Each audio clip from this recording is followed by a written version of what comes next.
Assalamualaikum warahmatullahi wabarakatuh. Salam Pramuka. Perkenalkan, saya Salma Ismahiro dari kelas 4D Pendidikan Seni Pertunjukan Universitas PGRI Palembang dengan NIM 2020161051. Untuk mempersingkat waktu, langsung saja saya akan membahas materi kepramukaan yang keenam, yakni mengenai kiasan dasar sistem dan metode kepramukaan. Kesukarelaan, janji, dan ketentuan moral sistem beregu. Pertama, pengertian. Pengertian kesukarelaan ialah salah satu dari prinsip-prinsip dasar metodik pendidikan kepramukaan berdasarkan ketentuan anggaran dasar dan anggaran rumah gerakan pramuka yang dilandasi oleh sifat-sifat ketulusan hati tanpa pamrih, mengutamakan kewajiban daripada hak, pengabdian, dan tanggung jawab.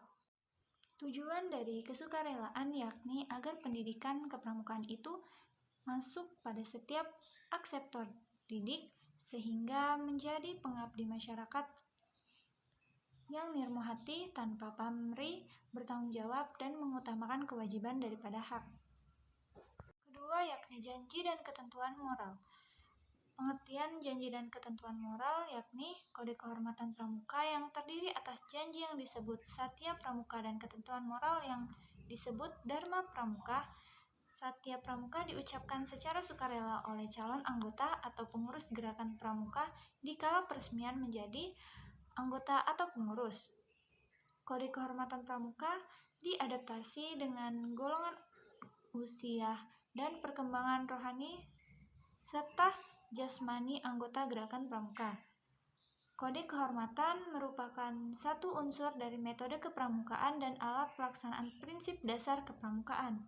Kode kehormatan pramuka dalam bentuk janji yang disebut satya adalah pertama, janji yang diucapkan secara sukarela oleh seorang calon anggota gerakan pramuka sesudah memenuhi persyaratan keanggotaan. Yang kedua yakni tindakan langsung untuk mengikat diri secara sukarela, menerapkan dan mengamalkan janji. Dan yang ketiga, titik tolak memasuki proses pendidikan sendiri guna mengembangkan visi, mental, moral, ranah spiritual, emosional, sosial, intelektual, dan fisiknya, baik sebagai langsung maupun anggota masyarakat lingkungannya. Isi janji ketentuan moral. Yang pertama, kode kehormatan bagi pramuka siaga usia 7-10 tahun yang terdiri atas janji yang disebut Dwi Satya, selengkapnya berbunyi sebagai berikut. Dwi Satya Pramuka Siaga. Demi kehormatanku, aku berjanji akan bersungguh-sungguh menjalankan kewajibanku terhadap Tuhan, negara, kesatuan Republik Indonesia, dan berdasarkan hukum keluarga. Setiap hari berbuat kebajikan.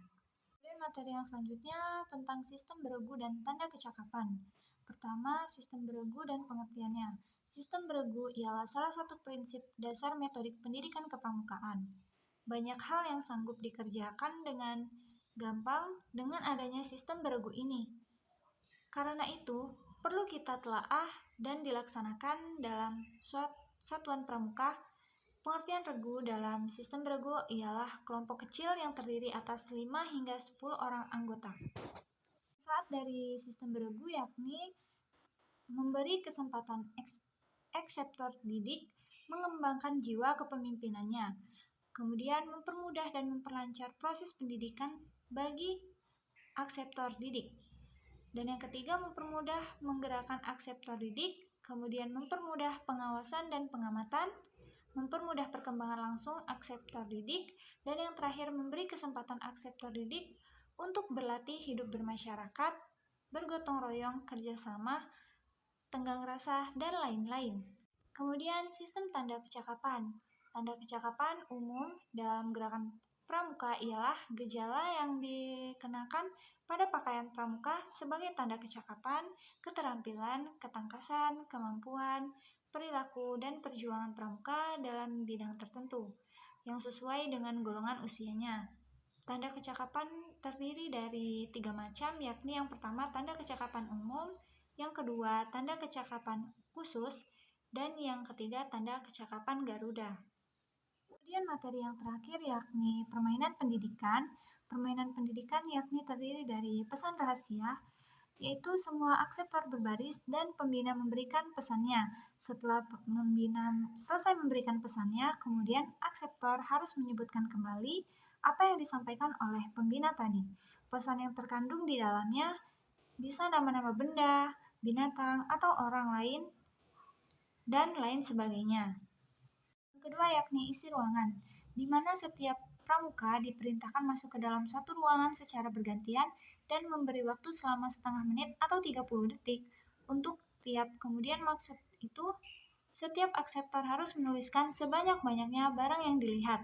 Permainan ini untuk melatih daya ingat. Kemudian perkembangan rasa, karsa, dan karya, yakni rasa itu perasaan, karsa itu niat atau kemauan, dan yang ketiga karya itu perbuatan yang membuahkan sebuah hasil. Demikian materi yang bisa saya sampaikan pada kesempatan kali ini.